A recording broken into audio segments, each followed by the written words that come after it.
everyone, to Kiss Meets the Podcast 4K, The Second Coming. I'm one of your hosts, Eli Clausen, And I am that other guy the other guy. that's also here. So this week's album, I know you all are excited again. It's Laura Nyro, and it's Nested, Yeah. right? Okay.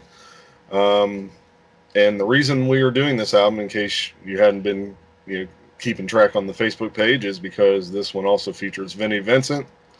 Um, Guys, I promise you, after this one, it's going to start picking up. With next week's album and the ones, it's pretty much going to start getting a lot better. I promise. So, whether you stuck with this one or not and participated, hey, appreciate you giving it a shot, a chance. We obviously had to as well. Yeah. It's going to be interesting. Couple quick things though. I finally broke my bad mojo of going to Goodwill's and never finding a Kiss item at a Goodwill. I stumbled across the Psycho Circus CD I just the other day. I realized I didn't have the actual CD anymore, so figured we might as well pick it up and it's a Goodwill's. Like, finally found a Kiss item at Goodwill. I'll be damned. yeah. Also, uh, today marks what would have been the 69th birthday of Eric Carr. So definitely wanted to include that. And speaking of Eric Carr, this literally just came in the mail. I just opened it up before we got on here. Um, Go over to Click T Shop. Click spelled with a K. They just released, I think it was like 3, maybe 4 new Eric Carr shirts, and I got this one in today. Oh wow. As soon as I saw this, somebody put it up as an ad. As soon as I saw that image, I was like, I jumped right on it and ordered one. I had to. That's awesome. So cool, man. Like I said, I love the Creatures outfit the most out of his stuff, and the long sleeve at that. I'm glad they did the long sleeve. So yeah, so there's this, and then there's like another one with, I think it's just kind of like a close up of his face. And then there's one that has like the fox from his unmasked belt buckle. So yeah, head over to Click T, and of course, they got a lot of other great shirts as well, and pick one up, man. So happy birthday, Eric Carr. Yeah. All right, so we're gonna kind of we're probably not gonna spend a lot of time on this album, to be honest, but we do have something coming up right after we're done going through this to kind of beef up this show and hopefully get your guys' attention back. So let's just go ahead. I'm sure we have some comments because, again, we've been gone for a few weeks. So catch up here and get it rolling. Indeed, yeah, we have 3 comments on our last video of the Dan Hartman instant replay video. Heard some really weird noises out in the hallway. Give me just 1 second. It's Dan Hartman.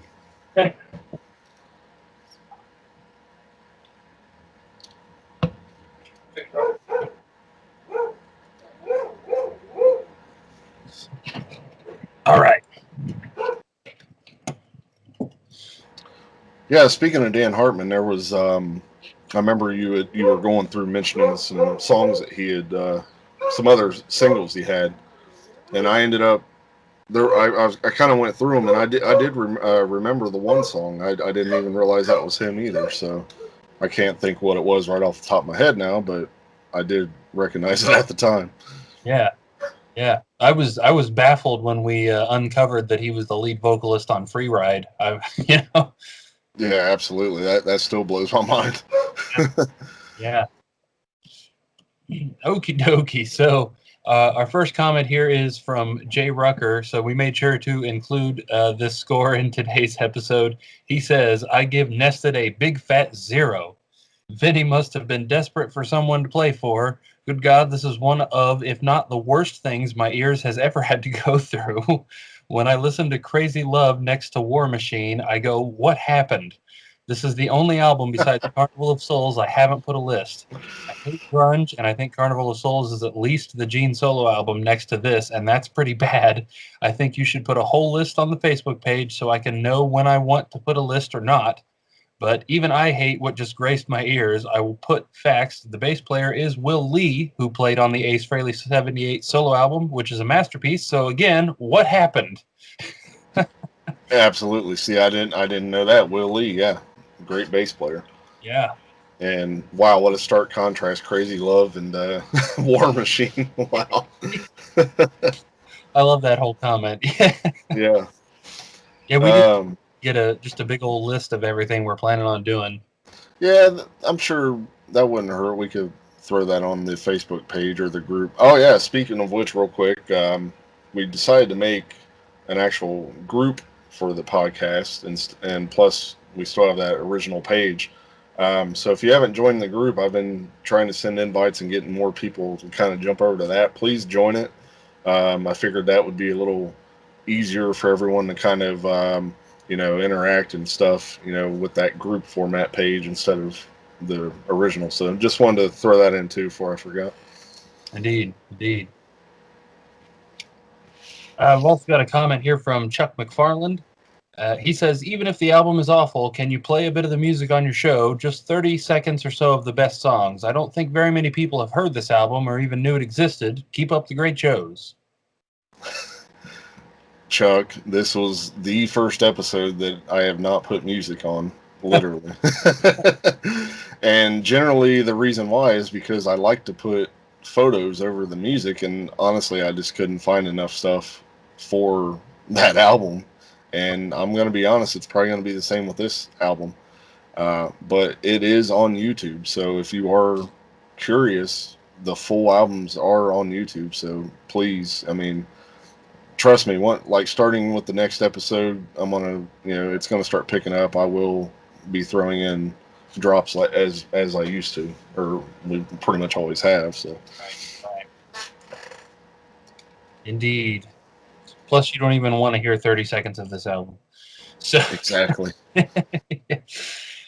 now, also, our last comment here from Robbie Stars, good old Rabble, who says, I think it's really cool you are doing all of these mystery albums that nobody knows about. Learning all this info is fun and adventurous, even if some of these albums are duds. Keep them coming. This Instant Replay is one of those duds, but still entertaining. Double O Love is the best song here. Love Eli's Forrest Gump chocolate joke. He says, I'm still laughing yet.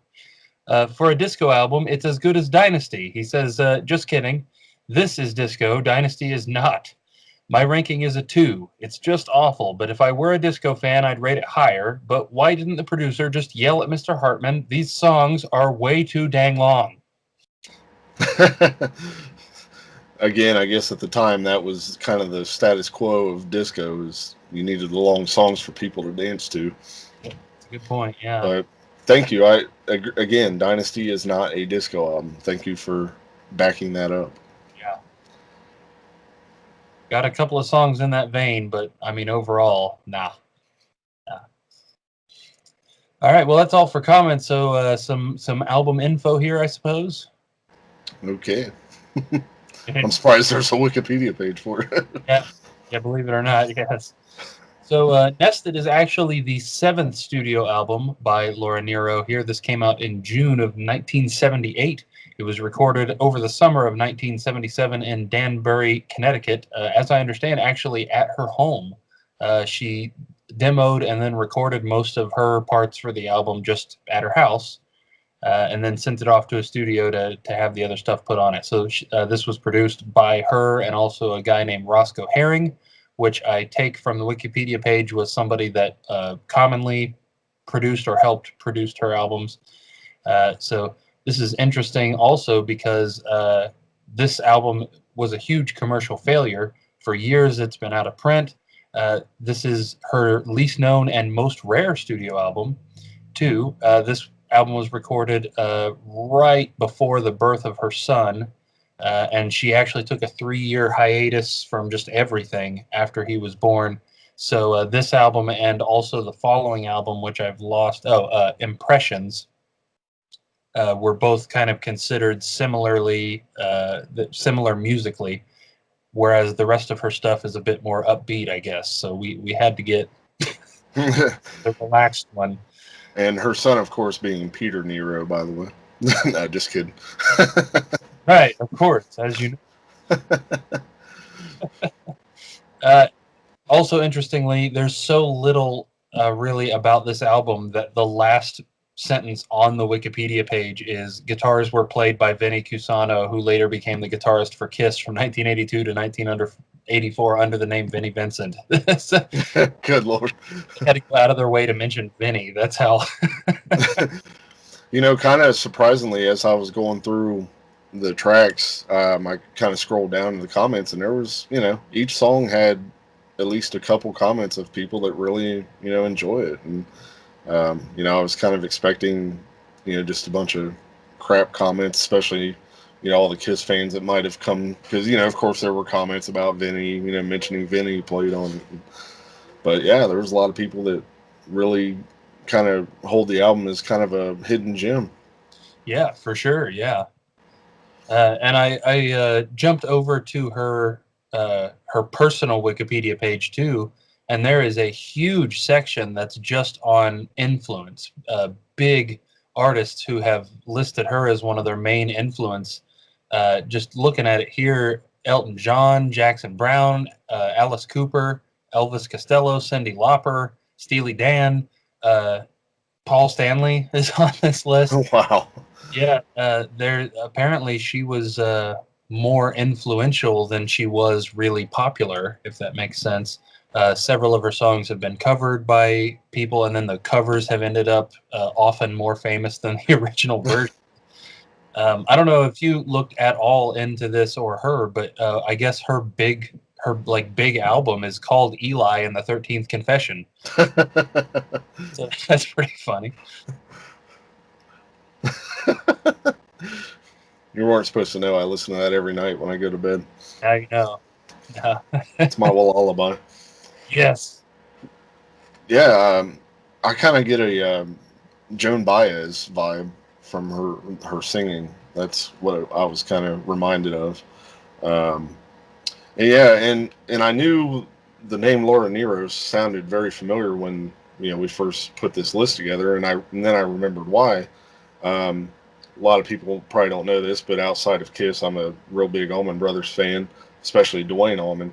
So I've went through a list because, again, he did tons of studio session work throughout his, you know, short amount of years that he was, you know, playing.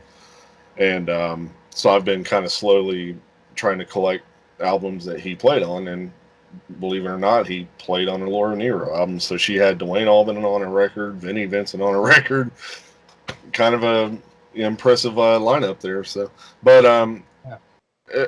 and if again, I've only played that record once, but I remember it being pretty similar to what this album was too. I don't remember it being like upbeat or anything Right. from what that was saying, but Yeah, for sure. Apparently, I'm just kind of scrolling around trying to find things about her. I guess she was also married to Jackson Brown for a little while. So oh wow. she was, or maybe not married. That maybe they were just together. I wonder if they were together during this album because there was one of the songs that I almost wrote down like this kind of reminds me of Jackson Brown. Like I swear. That's funny. Yeah, it could have been. It very well Yeah. could have been. So quite a large personnel list on this album too, which is interesting. A couple of names I've recognized. So of course Laura Nyro, she did vocals, also electric and acoustic piano, the church organ, guitar, and strings. So she did a ton of this. Will Lee played the bass. Andy Newmark on the drums. Vinnie Vincent, of course, on the guitar. Also a guy named John Tropia on the guitar. Somebody named I think Nydia Liberty Mata on percussion, John Sebastian on the harmonica, Cyril Cianflone, no clue if that's their Cianflone, no idea. He played bass guitar on Mr. Blue, the opening track. Also Tony Levin, who played bass guitar on the song American Dreamer. Not sure if you recognize that name or not. Being the idiot that I am, I know him from a Liquid Tension Experiment. I knew it sounded familiar for some reason. Yeah, famous for playing the Chapman stick. Ah, And then also we've got Felix Cavalier, who played electric piano on The Sweet Sky and organ on The Nest. nice. Yep, I do believe that is all. So I was a big Rascals fan. I like a lot of their stuff. He's a great songwriter. yeah, Great voice. curious too. This John Tropia, the other guitar player, also has a Wikipedia page, but looks like most of what he did was solo albums. I'm not recognizing anything else I'm seeing here.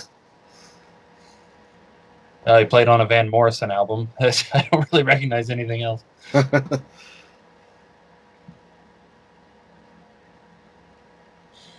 All right. Well, yeah, I think that's that's all the info we got. All right, we'll get through these. All right, so 10 tracks total. Track number 1 is Mr. Blue, the Song of Communication. Rank this at number 5. That's it. Yeah, I did make a couple notes on a few songs, believe it or not. So I got I had trouble as we went down. Yeah, this one I actually ranked this one as my number one. Hmm. This was one of the more, I don't know if you could say upbeat. I guess one of the more upbeat of the album anyway. Mhm. Uh, cool intro with the guitar harmonics. The talking part was stupid though. If anything, if anything could have brought this further down the list, it was those talking parts. Just immediately struck that she has a really good singing voice. I was looking forward to hearing the rest of that. The harmonies and vocal production in the chorus were pretty cool. And then that type of thing never happened again on the whole rest of the album. Uh, so yeah, overall, I enjoyed the song for the vocals and the chord progression, but yeah, I wish she would have left out those talking parts. Track number 2 is Rhythm and Blues, and this is my number 2. And I made note on here some really cool harmonica playing. Well, again, now I know why. John Sebastian, Yep. great songwriter. So no wonder. Um, but yeah, that's what really stood out for me. And this was a little more kind of upbeat. Um, probably about as close to upbeat as you're probably going to get on the album, in my opinion. And maybe one other song, but yeah. So John Sebastian on harmonica is the standout on this song for me, not Vinnie Vincent. And I wrote down here too. I mean, it was clearly the harmonica part about it, but the right at the beginning, the song was giving me a Roseanne vibe. It was definitely the harmonica on there, but that's definitely Did you also do the Roseanne laugh at the end of the song? no, yeah, yeah.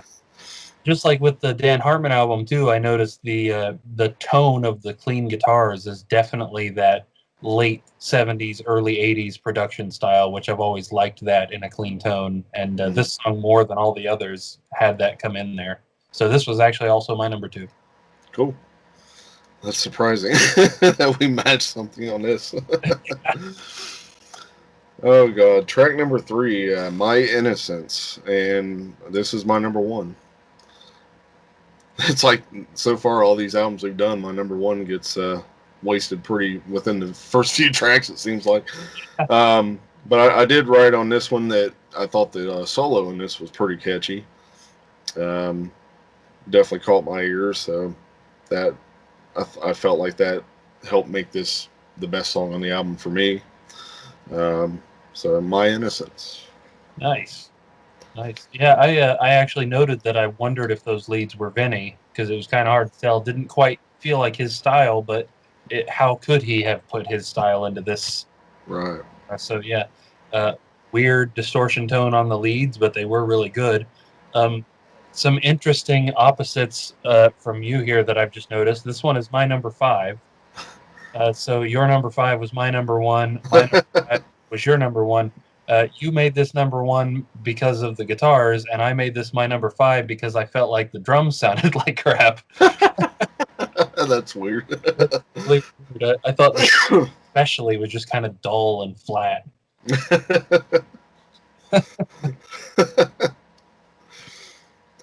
Oh Lord. Track number 4, we have Crazy Love, and at first I was thinking, ooh, maybe this is a cover of the Allman Brothers song Crazy Love. Nah, of course not. So this was my number 9. Um, just nothing much to it. I will say there is quite a bit of acoustic playing throughout this album, and I'm assuming that that's Vinnie. And I mean, it was pretty good, playing. I mean, can't take that away from the guy. So Oh, for sure. I just didn't make any notes of it, but because it is pretty, you know, apparent through most of the songs. But yeah, Crazy Love number 9 for me. Yep. Also number 9 for me. Yeah, I This is weird. yeah, it is. I thought the song is okay. It's just there's nothing about it at all memorable, so I was having trouble keeping attention. You Yeah, know. yeah. Let's see, track number 5, American Dreamer. This is number 4 for me, and this is the song that I was real close to saying reminded me of Jackson Brown, but then I ended up writing a Steely Dan vibe because I was thinking, well, it kind of has that bit of a vibe to it as well, with the keys and stuff. Um, and this one was, a little upbeat as well, so pretty decent listen. Yeah, for sure. Yeah, and then Steely Dan was another one on that list of people she influenced. So There you go. yeah, so Steely Dan has a Laura Nyro sound. Is uh, yeah, creepily enough, this is my number 4 Oh my god. as well. I noted this one has a cool rhythm, and I was like, man, that bass is funky. And then, oh, of course, that's the one Tony Levin played bass on. So there you go. Next up, we have Spring Blown. Rank this one at number 7. Seriously. Yeah, Jeez. oh, this is creepy. Um, do you have anything to say about that one? I thought the bass was loud Or? in this one. The bass was too loud. Wish there was more drumming going on, especially just throughout the album at this point. I was like, man, we get something a little bit more, So getting hard to tell the songs apart. Yeah, yeah. Song, yeah. Definitely that folky type of stuff, that's for sure. Yeah. Next up, we have The Sweet Sky, and this is ranked at number 3 for me. And I made notes on here that this one is a bit more upbeat as well. Um, that's about it. Yeah. This one's my number 6. Uh, I noted that I feel like there's some weird vocal panning going on in the lead vocal. Like occasionally it would wander around. Yeah, that's like the extent of her psych elements on the album. No, and it was kind of disorienting sitting here listening to that. But the main thing that got me about this is it's the groove of the song. It would have been interesting to have someone like Peter Criss drum on. I feel like Oh yeah, his groove would have fit well with that song. absolutely. Yeah, that would be interesting. Um, this one, interesting title: Light Dash Pop's Principle. I gave this one an 8, or ranked it at my number 8.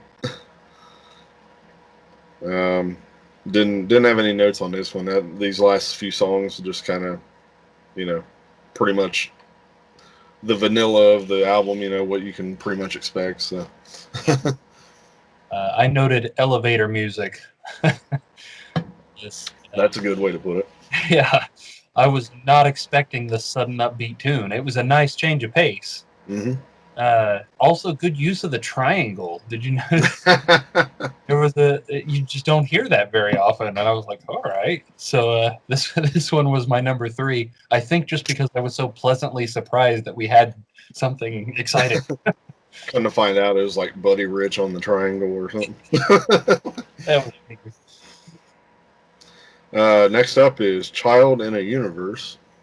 Rank this one at number 6. That's about all. Indeed, yeah. Not sure how to feel about that one. I thought the title was pretty stupid. Other than that, it was just it wasn't catching me, but I couldn't really pick out any good reason why it wasn't. You know what I mean? I didn't hate anything, but other than the title. Well, speaking of that, we come to the last track, and this is sort of almost a pseudo title track in a way. This one is called The Nest. Album, of course, is called Nested Again. For those of you who are dying to go out and buy this, this is my number 10. Definitely the least favorite song on the album. Yeah, same. Interesting choice as an album closer. Definitely one of the simpler songs. And she just, she clearly wasn't going for the big, memorable closer, which is something I always like. Yeah. I want that last thing you hear on an album to be, holy crap, man, I got to start this thing over and listen to it again. That sort of exciting thing. And I guess maybe for this style of music, it makes sense to go out on a lesser note. But yeah, I definitely would not have put this one at the end if it were me. Yeah, you definitely, not that it's fair to compare, but, you put this up against, the first Kiss album and the way that ends, and that makes you want to put that needle back at the beginning and play it again. Yeah. Well, overall, overall ranking, I again, I got to be somewhat fair, so I'll just say a 1. That's fair. Yeah, I mean, this actually kind of made me appreciate the Dan Hartman album that much more, to be honest. Yeah. Especially as far as what Vinny did, as far as his input, and I mean, again, I will say if that was him on the acoustic, which I'm gonna assume was, then hey, bravo, that was pretty good playing. Yeah, for sure. This was definitely a very, very, very laid back album. Just overall, it was kind of relaxing to listen to, but yeah, just not really sure I heard anything that was stand out. You know what I mean? Yeah, yeah, No songs that were like potential hits. Nothing that it's been a week ago now that I listened to and ranked this, and I don't remember. I couldn't sing you a song. I don't remember how any of them go. yeah. Uh, I just finally went through it maybe 2 hours ago, and I can't tell you that either.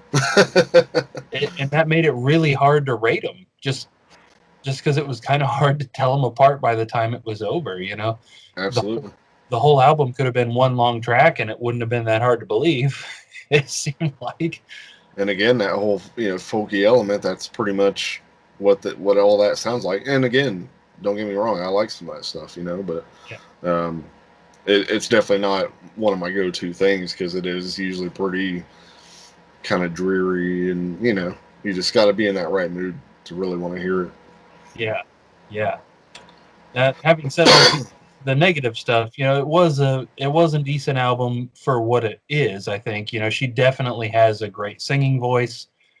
She has good songwriting ability, especially if you look at some of her earlier works prior to this album. Clearly she was just in a relaxed headspace here and wanted something that achieved that effect. So to someone that enjoys this style of music, it's not hard to see why they'd really like it. So many people have listed her as an influence, and that makes sense. But yeah, just personally, didn't have a lot of the things that I look for in songs that I would put as standout tracks or stuff that I would enjoy enough to go listen to again. So I gave it a Right. 3 just for, knowing that I couldn't pick out a lot of things that I really hated.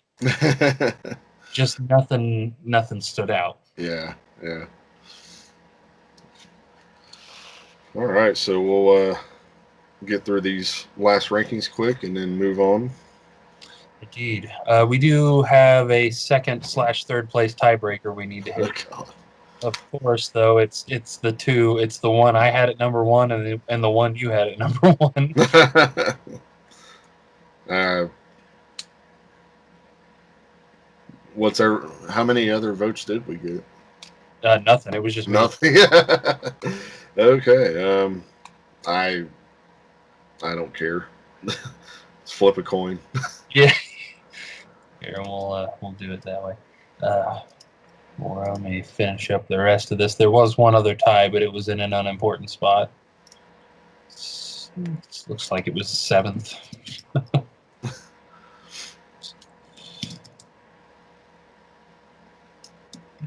And 9. Yeah. Let me type these real quick. Ooh, I threw up my mouth. Ooh. Tasted almost as good as the first time I ate that. After effects of the album.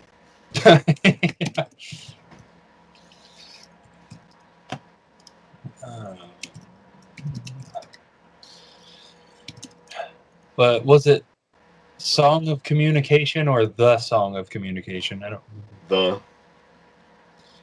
The stupid song. The Song of Constipation.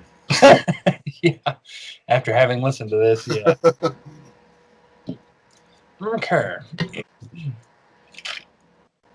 All right, you ready for these rankings? Sure. So one tie, not in a big spot here. So dead last on this album, which in this case is 9th place, of course, The Nest, which both of us had ranked at the bottom. So of course that's going to be at the bottom. Mm-hmm. In 8th place, Crazy Love, which is clearly a superior song to War Machine. Tied in 7th place, Child in a Universe and Spring Blown. In 6th place, Light. In 5th place, The Sweet Sky. In 4th place, American Dreamer. And our top 3 for this piece of crap album. In the number 3 spot, Mr. Blue, The Song of Communication. In 2nd place, My Innocence.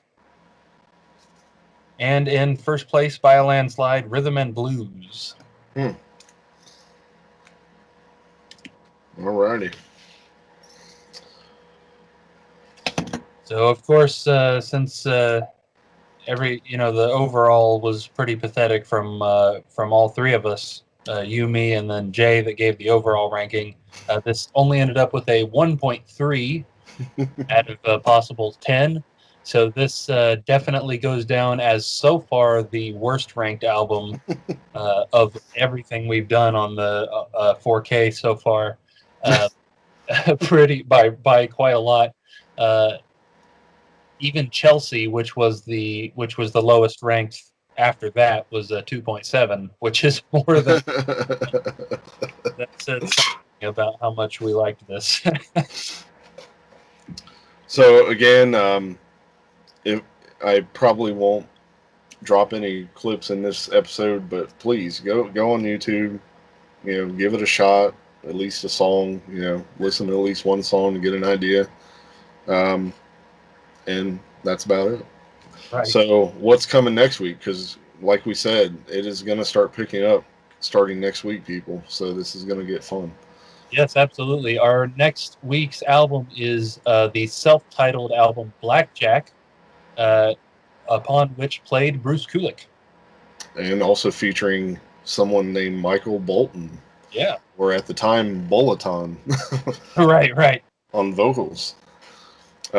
So again, don't be thrown off because when you hear Michael Bolton, you think all that sappy stuff that he's known for, but no, this is like that mid-70s rock. It's a good album.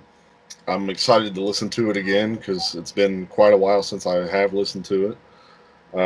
So yeah, this is it's definitely starting to pick up. So I think we probably will go ahead and post that whole list on our page.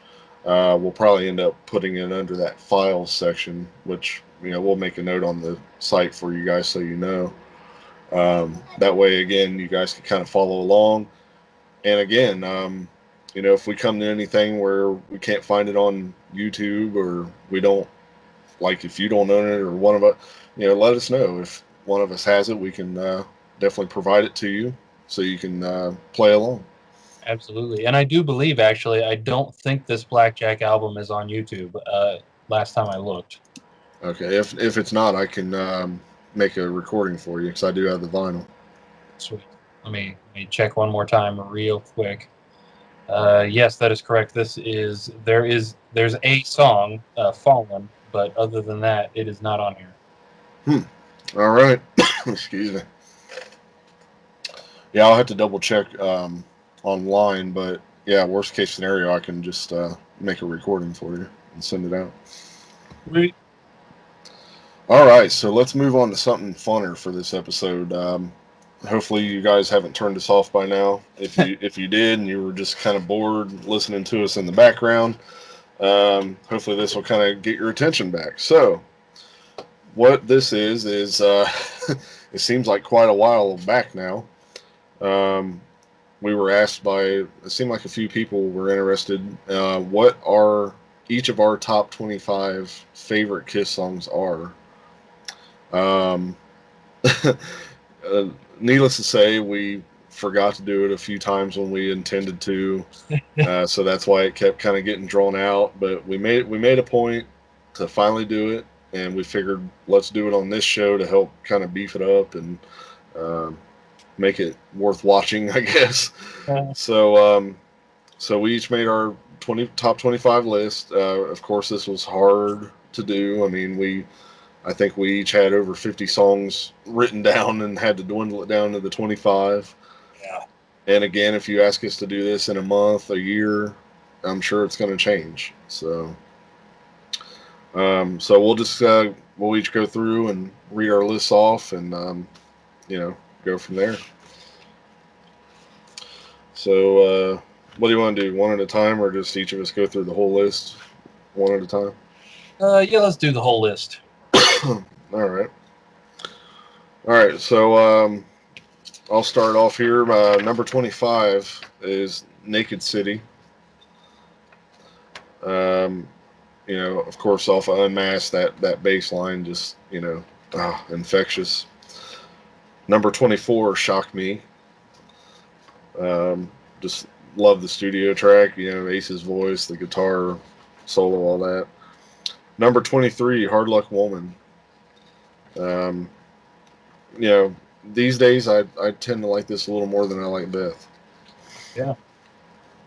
Number 22, Shout It Out Loud. I mean, hey, you got to have that in there. Number 21, Forever.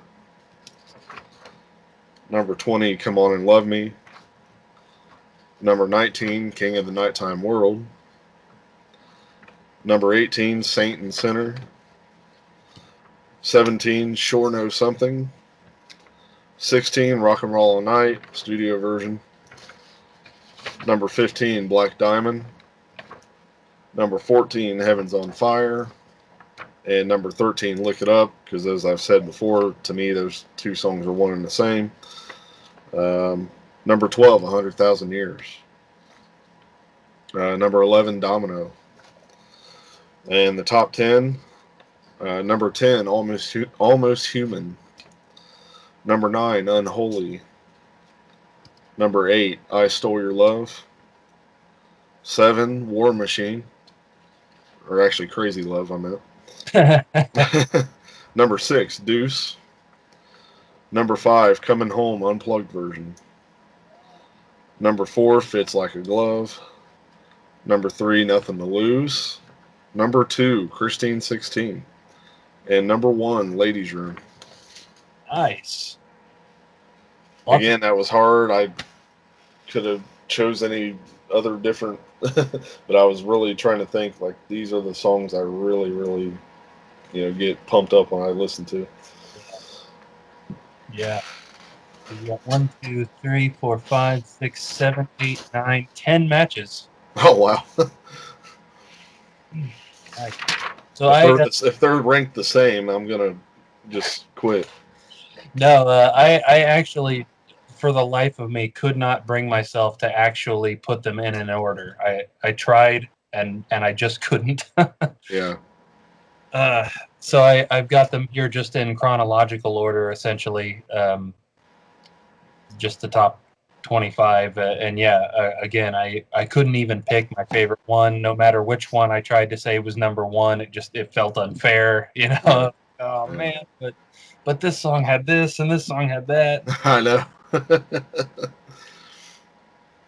And I wanted to stick to obviously the studio albums. I didn't want to do like a live, but when it comes to that coming home, I had to make that exception because there's just no mistaking how good that version is. Yeah, we were talking a bit before this about how we actually did this, and yeah, I went through the discography just putting down any track from any album that I thought could be a contender, and then just went back through and trimmed up, and I had Rock and Roll All Night from Alive 1 on there. And then even after I trimmed it up to the 25, there were still probably another 25 at least sitting there that. Yeah, I was sitting here, sometimes I'm hitting my delete button to get rid of a song, just going, oh. That's so weird that we did the same thing because I pulled up a file too and was typing the titles, and then as I wrote them down I deleted. That's weird. Yeah. All right, so for better or for worse, the 25, I guess 25, my favorite 25 songs, if you want to put it that way. Of course, filling up all 25 spots is Just Talk to Me over and over. So that was pretty easy. And actually, no, no. Like I said, I'm just going to go down chronological order here. So first, of course, Deuce. You just can't beat Deuce, Hmm. no matter what. Also from the first album, Black Diamond. Oh yeah. Yeah, just one of the best songs. And I'm not specifically a massive Peter fan, so that's just Massive Peter. massive Peter. So jumping into Hotter Than Hell, of course, Parasite. Oh yeah. It's That was definitely on the list, but I had to trim it out, unfortunately. Yep, yep. I've always thought that was one of Kiss's heavier songs for being, Yes. you know. Yes. Also in that same vein, from Dress to Kill, She. Oh yeah. That was another one. Yep. Moving into Destroyer, I had basically the whole album on there, except Great Expectations, of course. uh, I trimmed it down to just Detroit Rock City and Shout It Out Loud. Ah, oh, that was hard. It just occurred to me, did I miss it, or did you not have Detroit Rock City on yours? I did not. It was on the list, but I did not include it in the top 25. Yeah, crazy what we end up cutting out. I went with King of the Nighttime World instead because I just that solo, the solo harmony. And again, it's Detroit Rock City. You know, obviously you love it, Oh yeah, but I think I'm just at that point in this particular set, like Naked City. That would not have been in my top 25 a year ago or right. whatever. But that's just kind of the taste right now. Yeah, yeah. That I found it difficult to balance the obvious ones with the deep cuts that I really like. And 'Cause and to be honest, if I went with Detroit Rock City, it would have been the double platinum version. But I was kind of again trying to sort of keep that out of the running of those songs, right. those versions or anything. For But sure. yeah, So jumping into Rock and Roll Over, got Doctor Love, yeah, of course. Uh, that was actually like next to Ladies Room. I was really fighting over which one was going to be number one. Really. yeah, yeah. That one's a difficult one. Christine 16 and I Stole Your Love. Oh yeah. Also Plaster Caster, All from Love. Oh yeah. Yeah, those were all difficult ones. I had quite a bit more.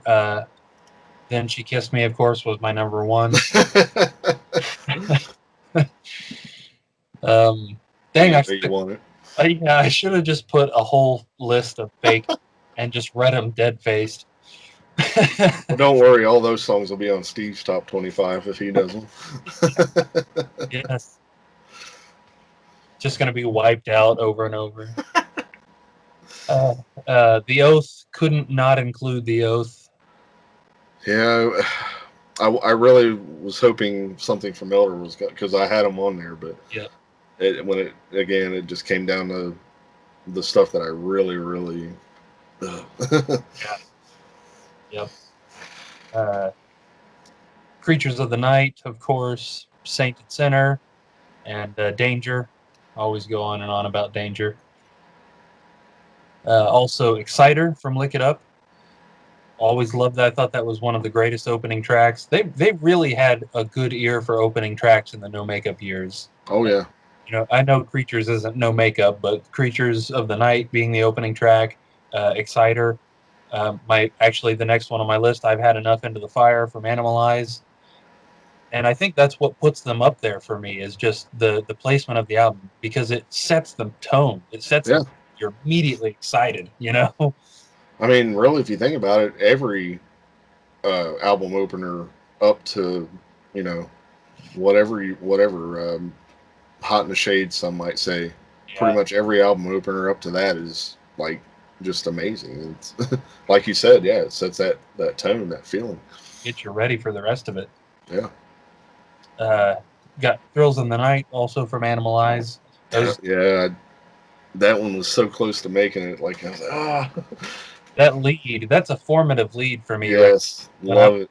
when I was really getting into lead, when I got back into Kiss, the No Makeup years after I had gone through my massive Def Leppard phase, that was one of the first things I picked up was doing that.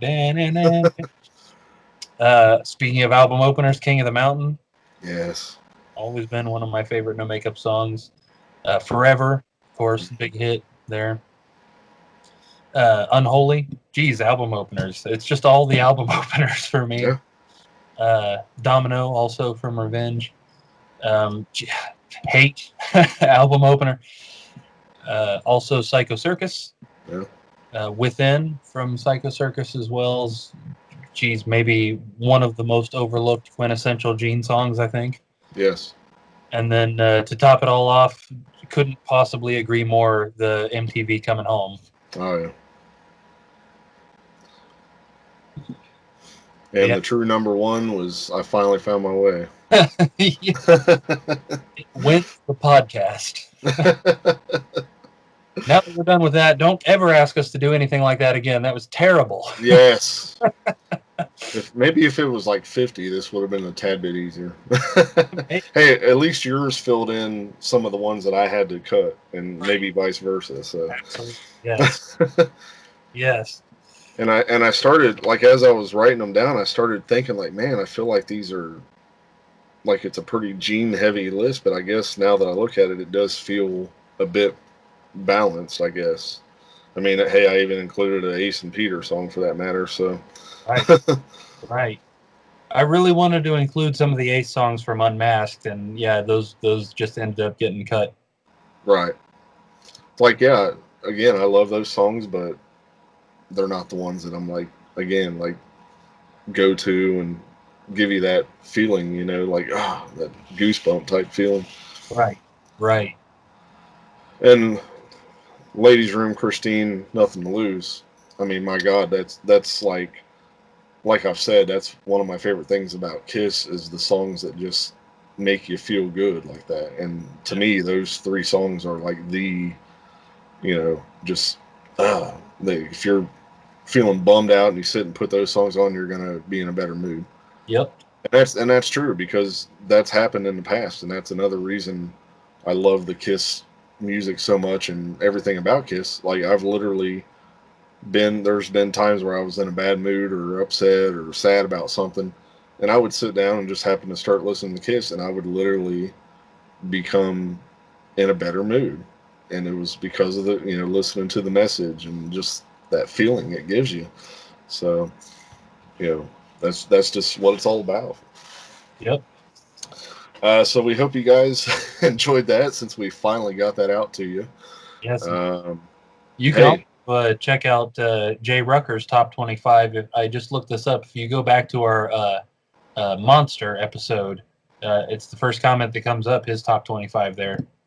yeah, I was gonna say, hey, if you guys want to drop your top 25, we'd love to hear them. Put them in the comments, put them on the Facebook page.